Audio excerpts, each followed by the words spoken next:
Bonsoir à tous. Oui, ce nouveau numéro d'Apostrophe ne s'intitule pas les jeunes gens d'aujourd'hui, mais quelques jeunes gens d'aujourd'hui. Ce quelques restrictif est, je crois, assez important.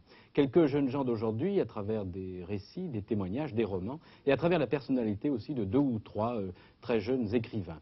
Voici donc ce 140e numéro d'Apostrophe, comme toujours réalisé en direct depuis un studio de la rue Cognac-Gey.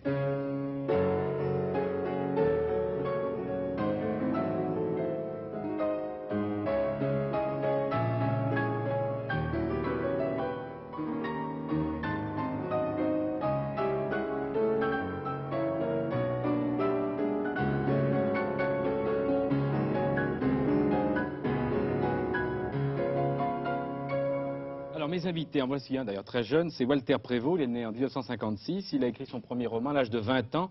Il paraît chez Grasset sous le titre Triste banlieue, il raconte la vie de personnages qui ont tous entre 16 et 26 ans. Encore plus jeune, c'est Yves d'Angerfield qui est à ma gauche. Vous êtes né en 1959 et vous êtes comédien professionnel. On vous a vu d'ailleurs dans des feuilletons de télévision. Vous avez joué aussi dans le Tube de Dorin, de Zarathustra, monté par la compagnie Barrault. Et vous avez publié, vous avez écrit votre premier roman à l'âge de 18 ans. Il paraît également chez Grasset sous le titre Les Petites Sirènes et il raconte les amours assez perverses d'une petite fille de 14 ans.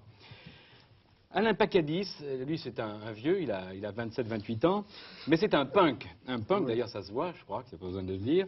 Vous êtes à l'origine des concerts punk en France, vous êtes chroniqueur de rock et de la vie punk dans le journal Libération, vous êtes donc journaliste, et vous avez publié aux éditions Sagittaire Un jeune homme chic.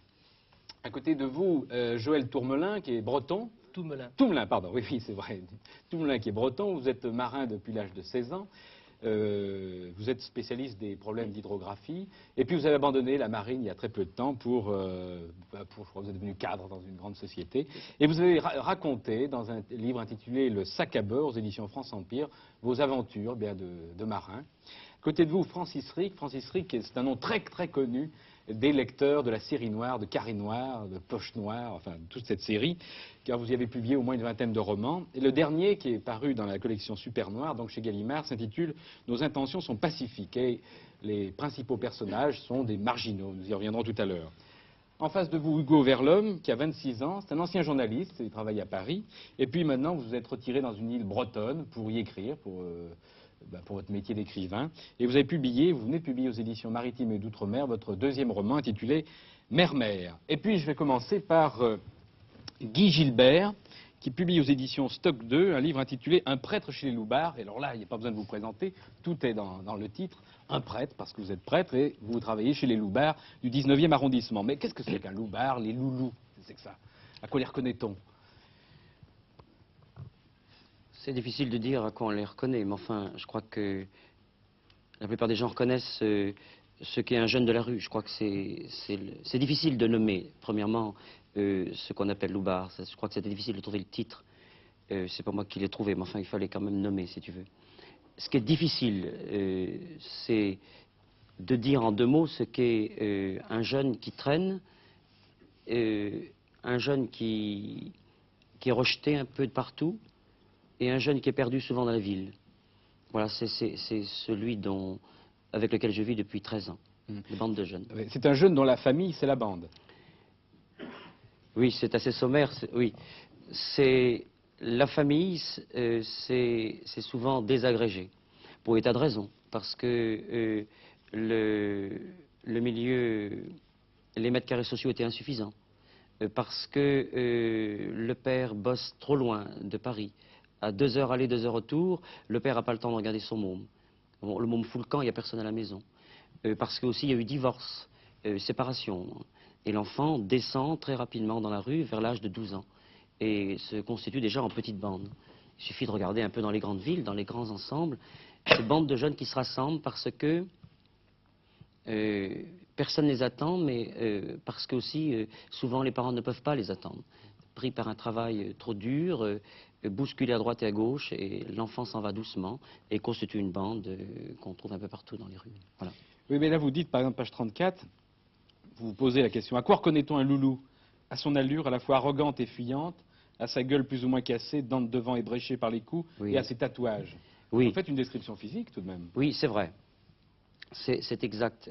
Parce que souvent, à l'intérieur même de la bande, le gars est obligé de se battre pour des tas de raisons.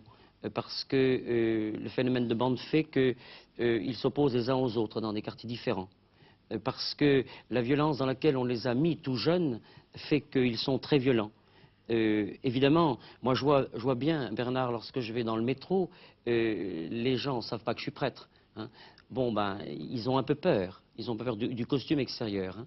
Je ne pense pas que j'ai une gueule très violente, mais il n'empêche quand même que les gens ont peur. Et on le sent. Bon, le phénomène de bande, si tu veux, quand je vois dans le métro ou ailleurs des mecs qui rentrent, qui rentrent dans le métro, et je vois la violence qui se dégage d'eux. Il y a une violence certaine. Hein. On en a peur, mais je me dis quel poids de souffrance et de merde ils ont vécu pour dégager cette violence-là. La ville, souvent, les a violentés très profondément. Je crois que c'est ça qu'il faut dire. Hein. Oui. La vie, l'enfance. La plupart du temps, ils ont eu des enfances bousillées, des adolescences moquées. Hein. Ce qui fait effectivement qu'ils n'ont pas eu une apparence très douce et très tendre. Hein.